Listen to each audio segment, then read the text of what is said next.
syariatnya. Kalau kita bicara dalam konteks hakikat, ya, dalam konteks hakikat, konteksnya adab tasawuf, ya, adab tasawuf. Perbuatan baik itu tidak akan pernah dipandang sebagai milik dari sang pelaku, karena sesungguhnya perbuatan baik itu secara hakikinya adalah dari Allah.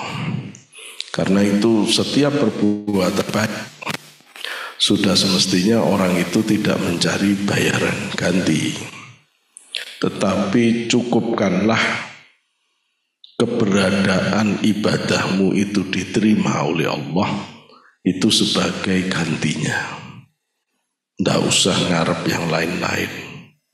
Ya, kamu bisa ibadah keterima oleh Allah, itu sudah cukup sebagai ganti. Aila tatlub, yakni jangan kamu mencari ayyuhal murid, wahai murid, jazaan kepada pahala balasan, ala amalin atas satu perbuatan, lasta yang bukanlah kamu lahu bagi amal apa fa'id itu fa'ilan pelakunya, fil hakikati secara hakikat. Fa innallaha, karena sesungguhnya Allah, yaqulu berfirman siapa Allah, fi kitabihi di dalam kitabnya Allah, yakni Al-Quran, Al-Maknun yang tersembunyi. Bagaimana firman Allah di dalam Al-Quran, a'udzubillahi minasyaitonir rajim, wallahu khalaqakum wa ma ta'malun. Wallahu, dan adapun Allah, khalaqa yang menciptakan siapa Allah, kum kepada kalian, wa ma dan apa-apa, ta'maluna yang kalian lakukan. Ya.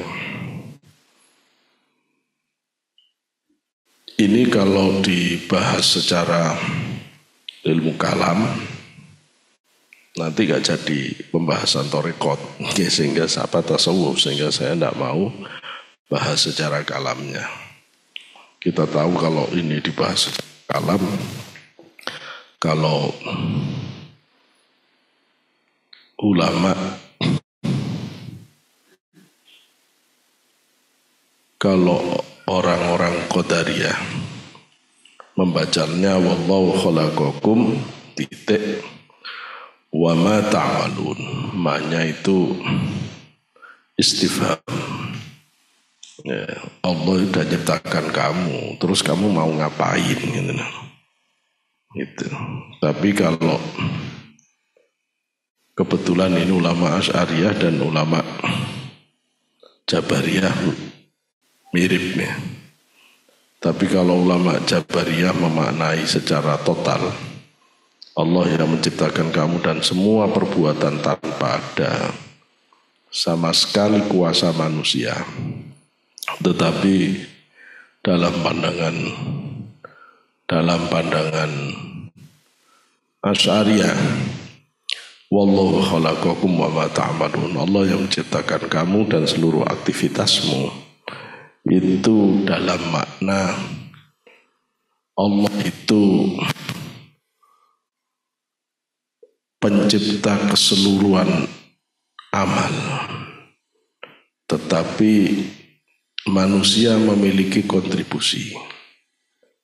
Secara perbandingan, maka teori kasab itu menyatakan aktivitas manusia itu sama sekali tidak memiliki kelayakan sedikit pun untuk dipertimbangkan. Ibarat seekor semut mau ngangkat batu sebesar pondok, dan ternyata batunya terangkat. Itu ketika batu terangkat, ya gak mungkin sama sekali itu semut yang ngangkat. Wong semut ngangkat batu sak pondok. Itu apa yo, dari mana logikanya? kecuali karena besarnya pertolongan Allah, pertolongan dari luar untuk bisa mengangkat batu.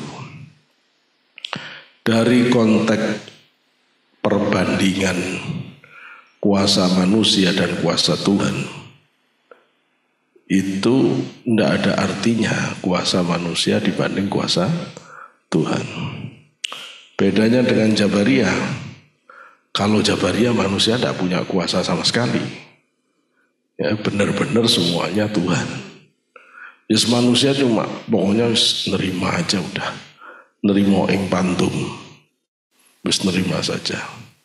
Kalau Asy'ariyah enggak, Asy'ariyah ada peran manusia itu ada, tetapi enggak signifikan. Secara perbandingan kuasa, tetapi pertolongan Allah itu tidak akan terjadi apabila manusia tidak memutuskan. Tetapi pertolongan Allah itu, pertolongan dari luar itu tidak akan terjadi apabila semut tadi tidak memutuskan ngangkat.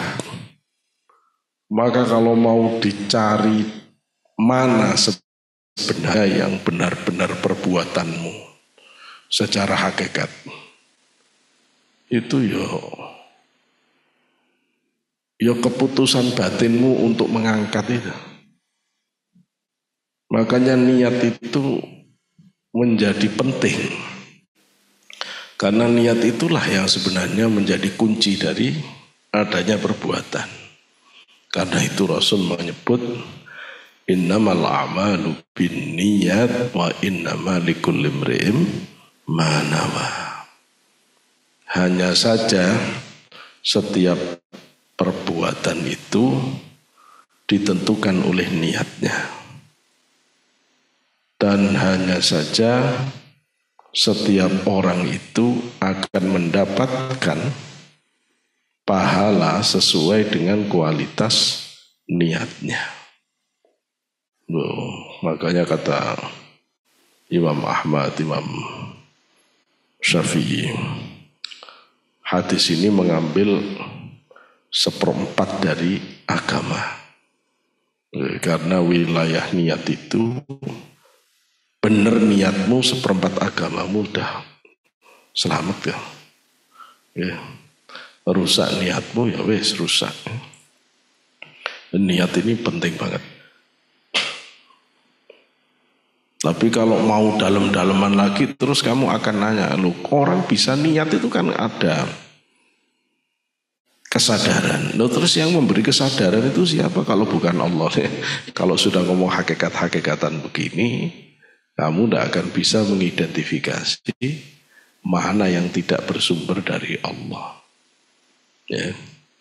Tapi ngomong begini ini jangan terus langsung dibalik. Kalau gitu orang tidak bisa dihukum atas kemaksiatannya, karena sebenarnya dia menjadi wadah saja. Wah itu kalau gitu kacau kamu. Itu nanti Jabariyah kamu. Ya tidak boleh keyakinan itu. Bagaimana sih bedanya akidahnya Sufi dengan akidahnya Jabariyah? Atau akidahnya Asy'ariyah dengan akidahnya Jabariyah? Sama-sama mengatakan semua perbuatan itu adalah ketentuan Tuhan. Bedanya adalah orang Jabariyah tidak beraktivitas, kecuali menyandarkan segala kemalasannya kepada Tuhan. Dia tidak punya aktivitas apa-apa kecuali mengatakan segalanya karena Allah. Ya. Beda dengan para sufi, ulama ahlu sunnah wal jamaah.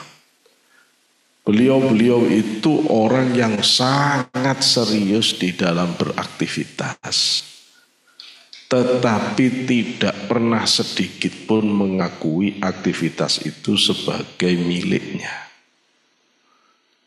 Dikembalikan kepada karunia, fadl dan rahmat Allah, sehingga dirinya tidak ada, Tapi aktivitasnya banyak, ikhtiarnya banyak, tapi dia tidak mau mengklaim ikhtiar itu sebagai usahanya. Tapi diterima ikhtiar usaha itu sebagai karunia dari Allah Ta'ala. Nah itu bedanya. Gini loh maksudnya. Kalau orang Jabariyah besok ujian, dia tidur aja. Tidur. Terus kalau ditanya, kamu tidak belajar? Sudah ditetapkan oleh Allah. Siapa yang bakal lulus, siapa yang bakal lulus. Itu di Lauhul Mahfuz sudah selesai. Siapa yang bakal jadi kiai, siapa yang bakal jadi bunyai, siapa yang sudah ada. Kamu tidak usah merubah takdir Allah. Nah ini orang Jabariyah. Kalau ketemu orang begini, langsung tempeleng aja. Tempeleng aja. Terus kalau dia tempeleng marah, bilang ini sudah ada takdirnya Lauhul Mahfuz. Memang kamu harus saya tempeleng hari ini. Gituin aja. Jadi kalau tidak sembuh-sembuh orang begini, kalau tidak dibegitukan. Ya. Jadi kalau orang Qadariyah tidak begitu. Gusti Allah itu sudah selesai. Tugasnya menciptakan segala sesuatu. Dan Tuhan itu terlalu sepele kalau harus ngurusi hal-hal yang sifatnya partikular pada aktivitas manusia itu. Sehingga manusia itu sudah diberi free will, free act. Dia punya kebebasan untuk menentukan dan berbuat. Ya, kalau manusia sudah melakukan, ya dia harus bertanggung jawab. Ini Mu'tazilah, ini Islam liberal. Ya. Ini Islam liberal, ini Mu'tazilah. Saya mau nggak jelaskan, tapi saya takut kamu keseret-seret akidah gak bener ya. Ya terpaksa mampir akidah, bahas akidah sedikit ya. Jadi jangan tertarik kamu kalau pada orang yang pikiran begitu-begitu itu ya. Kayaknya keren, kayaknya. Tapi kamu telah memberi sifat kepada Allah yang tidak ada pada Allah. Artinya kamu telah berdusta kepada Allah. Terus ya apa kamu besok ketemu Gusti Allah? Kok kamu berarti memparkirkan Allah itu nekatnya? Adabmu di mana? Ya, itu bahaya kalau orang sufi gak mau.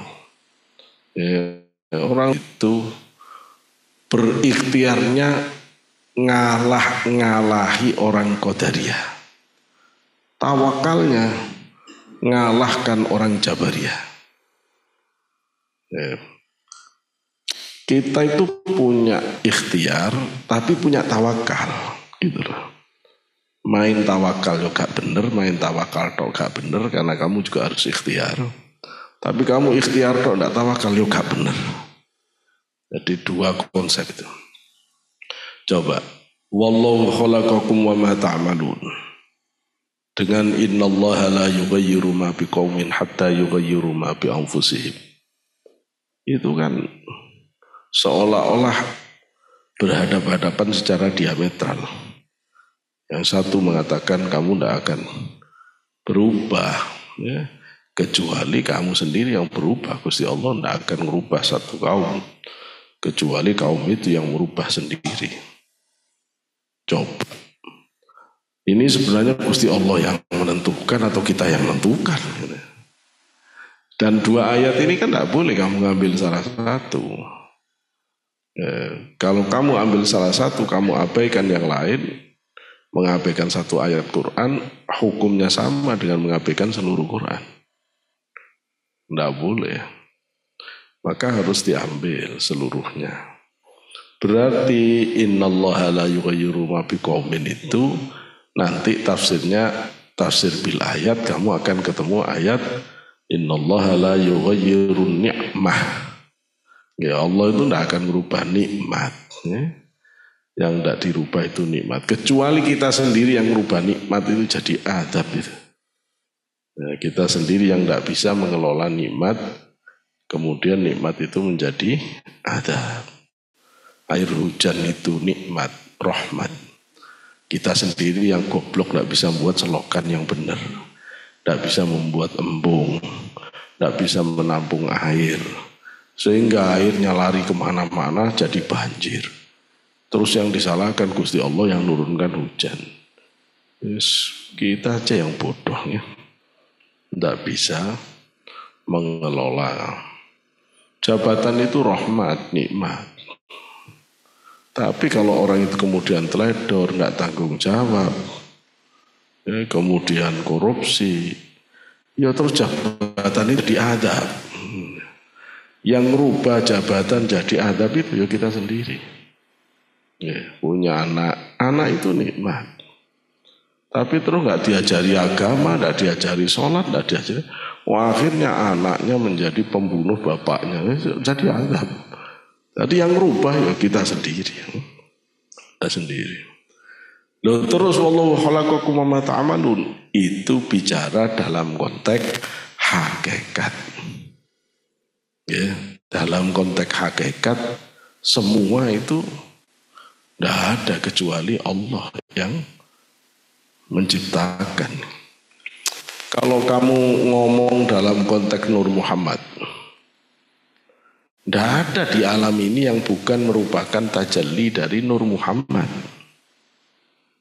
Kapan kamu melihat hakikat, maka kamu tidak melihat apa-apa di dunia ini kecuali Nur Muhammad. Secara zahirnya, secara batinnya kamu melihat tajalli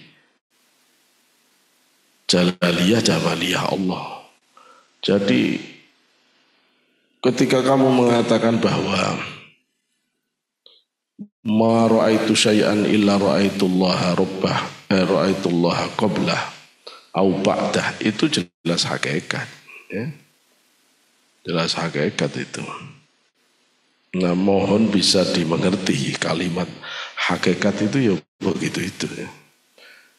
Tapi hakikat tak boleh didohirkan. Ada orang nganter rezeki. Secara hakikat ya orang itu cuma dipinjam oleh Allah. Rizki ini dari Allah dititipkan dia untuk sampai kepada kamu. Aslinya dia dijadikan alat tok oleh Allah untuk ngantar rizkimu. Ya cuma begini nih, jangan diomong, kalau diomong rusak. Ya sebenarnya ini dari Allah. Bapak kesini cuma diperalat Allah saja untuk ngantar. Wah yo. Terus sampean ngaji gini, sebenarnya ilmu itu dari Allah. Pak Sotik cuma diperalat Allah untuk memberikan ilmu untuk bisa sampai ke saya. Nggak ngajar lagi saya kalau gitu loh. Jadi nggak begitu. Hakikat itu nggak untuk diomong, tapi hakikat itu untuk mengenali hakikinya sebuah realitas, gitu loh ya. Tapi jangan kemudian itu dijadikan hukum eksoteriknya, hukum lahiriahnya. Tapi itu hukum esoteriknya, hukum hakikatnya, gitu ya. Sampai harus ngerti begini, di Islam itu seru begini-gini nih ya. Jadi kadang ayat itu konteksnya am, kemudian ada taksisnya ya. Kadang ayat itu bicara secara general, tapi nanti ada ayat yang bicara secara spesifik. Ayat yang bicara tentang rohat itulah ayat general. Tapi ketika ada ayat waqatilul musyrikina kafah, perangi orang kafir semuanya. Nah itu ayat partikular. Kok kapan kita disuruh memerangi orang kafir? Kalau orang kafir cari masalah menyerang kita. Itu loh. Kalau tidak ada kasus itu ya tidak ada. Kita tetap menjadi orang paling penyayang. Nah begini ini kadang orang nggak bisa meletakkan. Mana yang umum, mana yang dalil khusus. Jadi karena tidak bisa begitu, akhirnya orang tidak bisa al-jam'u. Ya, tidak bisa. Mana ayat yang bicara di wilayah esoterik, mana yang eksoterik. Mana wilayah hakikat, mana wilayah syariat. La syamnu atoillah ini namanya orang torekot, orang tasawuf. Yang ngomongnya hakikat gitu loh ya. Lah ketika syamnu atoillah ngomong hakikat, terus kamu memahaminya syariat, ya itu yang jadi amburadul ya. Jadi amburadul.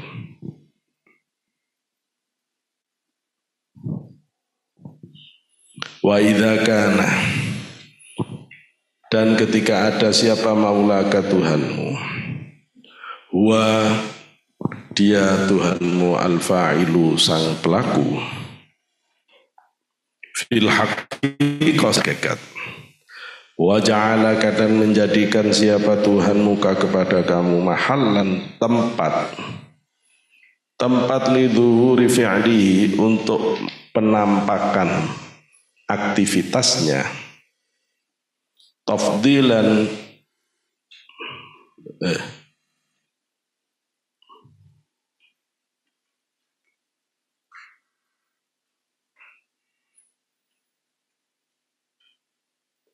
gak ada yaknya ya, tafaddalan minhu sebagai bentuk pengutamaan dari Allah. Fa kaifa tatlubu, bagaimana kamu mencari jazaan balasan ala ghairi fi'lika atas yang bukan perbuatanmu. Kalau kamu sudah mengerti bahwa secara hakikat pelaku dari aktivitasmu itu adalah Allah, yang menjadikan kamu hanya sebagai tempat penampakan aktivitas Allah, kamu dijadikan tempat penampakan aktivitas kebaikan, itu sudah merupakan keutamaan bagi kamu. Terus kalau kamu sudah dipilih menjadi madhar, tempat penampakan dari kemuliaan yang diberikan Allah kepada kamu, kok kamu malah minta pahala? Itu lucu tuh ya. Lucu. Ya kamu tidak pantas minta itu secara hakikat.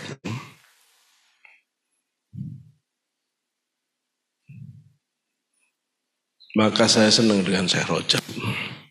Syekh Rajab itu pernah ngomong begini. Beliau ngutip para aulia, orang ahli zikir itu tidak usah nunggu jadi wali sudah dapat karomah. Tidak usah nunggu jadi wali sudah dapat karomah.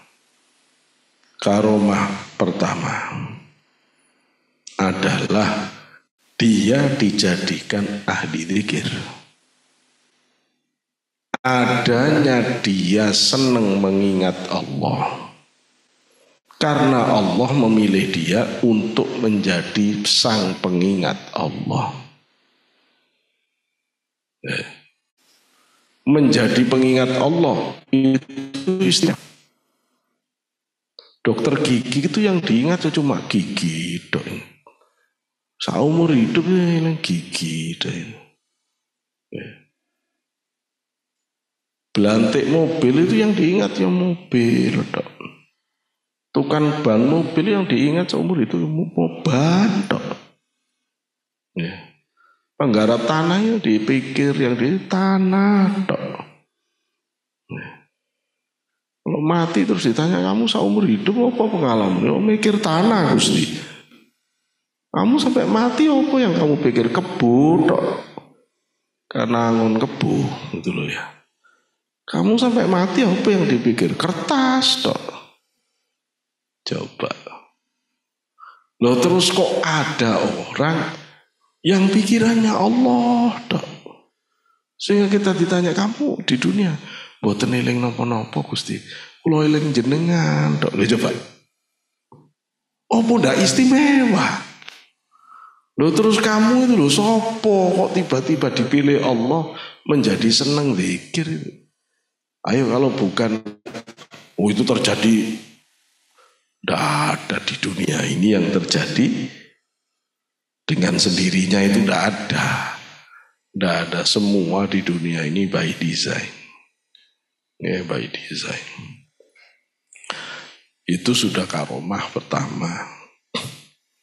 Ya, menjadi ahli di mana Allah yang menjadikan itu. Ya, yang kedua, nanti ini hadis qudsi sudah kalau yang kedua ini. Di mana di dalam hadis qudsi Allah mengingatkan, ana inda dhanni abdi bi wa ana ma'ahu in dzakaroni wa in dzakartahu fi nafsihi dzakartuhu fi nafsi wa in dzakartahu fi mala'in dzakartuhu fi mala'in khairum min mala'ihi. Ini gini ya. Ana inda dhanni abdi bi wa ana ma'ahu in dzakaroni wa in dzakaroni fi nafsihi dzakartuhu fi nafsi wa in dzakaroni fi mala'in dzakartuhu fi mala'in khairum min mala'ihi. Aku ini tergantung prasangka orang itu kepadaku, kata Allah. Dan aku akan mengingat orang itu, aku akan membersamai orang itu saat dia ingat aku. Kamu kalau dibarengi Pak Rektor seneng gak kamu? Seneng, makanya tak datangin Pak Rektor biar kamu seneng. Tuh seneng. Bersama orang yang mulia itu kita senang. Apalagi dibersamai Allah. Waduh, bayangin. Bisa apa kamu? Kok sampai bisa membuat kamu kira dibersamai Allah gampang. Kalau kamu cari cara lain di Quran untuk bisa dibersamai Allah, repot loh ya. Allah itu hanya mau membersamai orang, misalnya orang sabar. Innallaha ma'as sabirin. Orang sabar itu repot. Mutasobir gampang sih. Mutasobir kan belajar sabar. Tapi orang sampai sabar itu repot. Padahal Allah tidak bersama orang mutasobirin. Tapi Allah ma'asobirin. Jadi kalau kamu belum sobirin, tidak dibarengi ya sama Gusti Allah. Ya Pak. Allah ma'al muhsinin.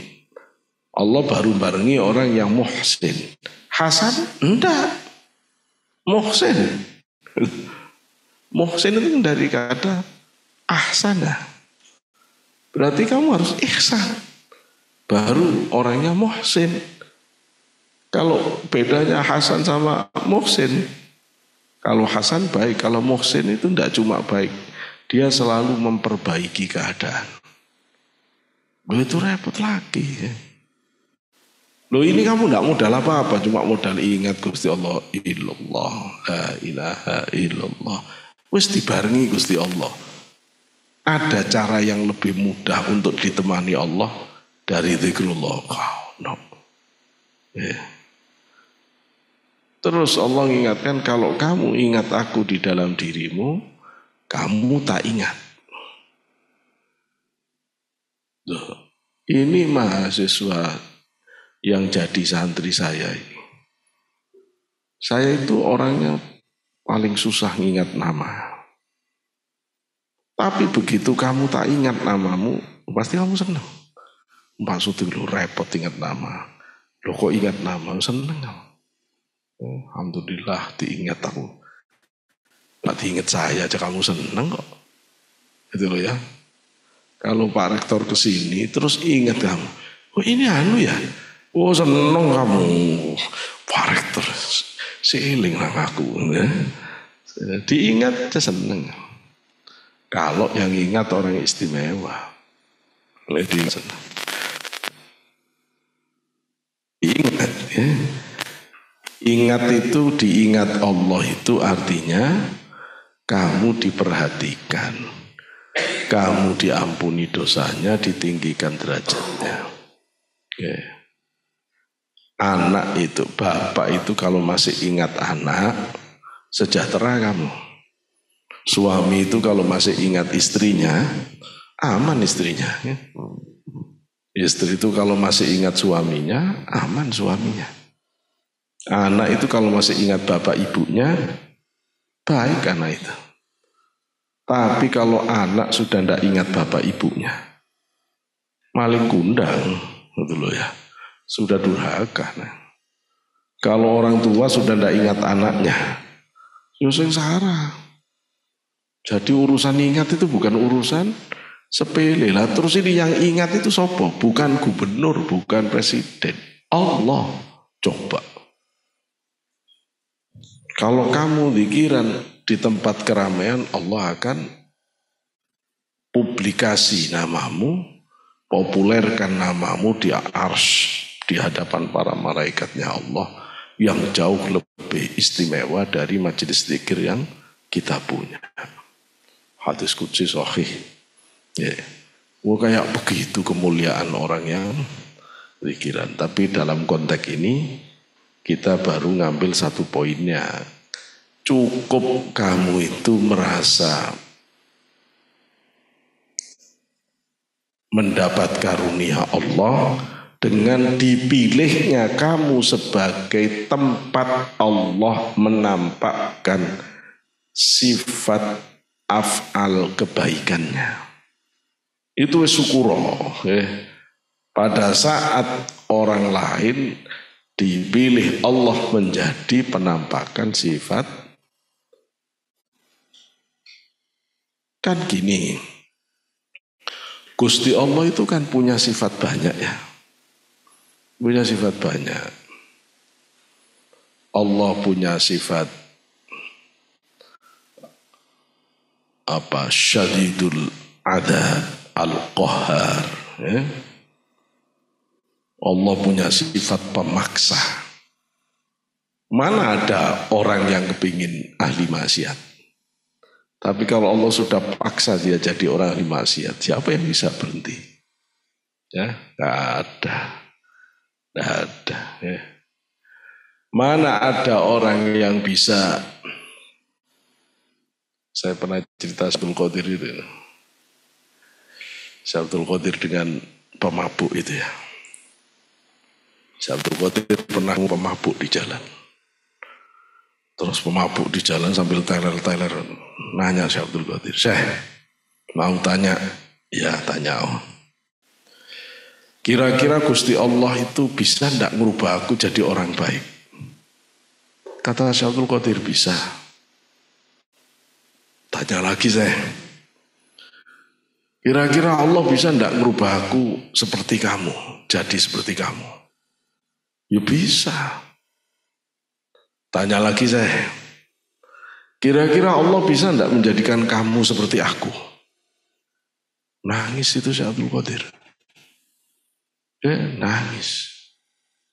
Loh kalau Allah mau, orang kayak apapun bisa dirubah. Wong laqalbul mu'min baina asabi'ainir rahman. Hatimu itu di antara dua jemari Allah yang Maha Penyayang.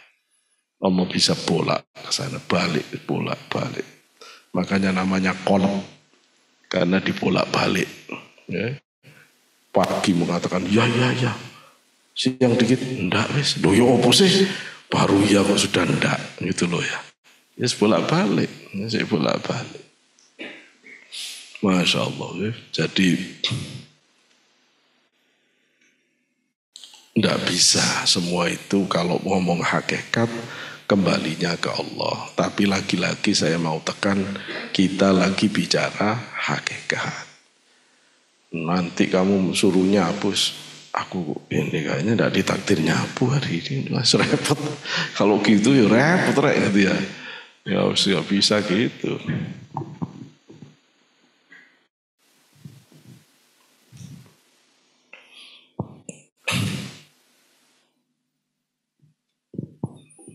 Yakfi minal jazai laka al amali alladhi huwa laka bitariqil majazi. Cukuplah ya, dari balasan terhadap kamu itu atas alal amali, atas perbuatan alladhi yang huwa dia laka bagi kamu.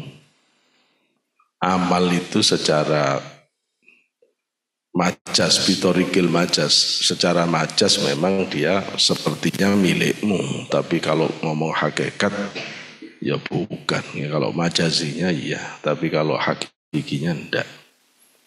Angkana sehingga ada bifathil hamzah an ay kaunuhu lahu qabilan, ai kaunuhu, yakni keberadaan Allah lahu atas amal itu qabilan menerima.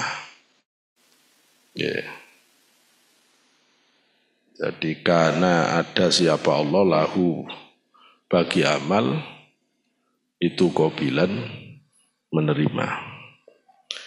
Jadi cukup Allah nerima amalmu dan cukup.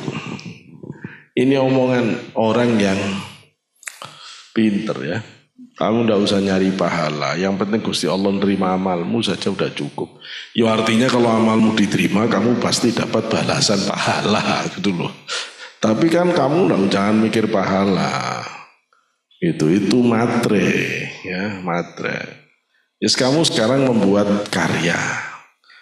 Jangan mikir karyamu akan dibayar, saya bayar berapa. Jangan begitu, itu jelek. Yang kamu pikirkan yang penting karya saya bisa diterima oleh Pak Sodik. Terus gitu dulu aja. Gitu loh ya. Kalau karyamu itu saya terima, sudah pasti kamu akan dapat pahala. Cuma jangan hitungan. Ya. Ini sebenarnya yang paling diserang oleh Sayyidina Athaillah ini adalah sikap transaksional di dalam ibadah. Karena itu sangat tidak etis kepada Allah. Gitu ya. Jangan kamu ibadah itu minta dibayar, minta dibalas ini. Jangan begitu. Ibadah itu persembahan kita kepada Allah. Kalau itu persembahan, yang penting diterima aja. Yang penting diterima. Ya, jangan meminta lebih. Urusan lebih, urusannya Gusti Allah. Dan Gusti Allah pasti ngasih lebih. Gak mungkin.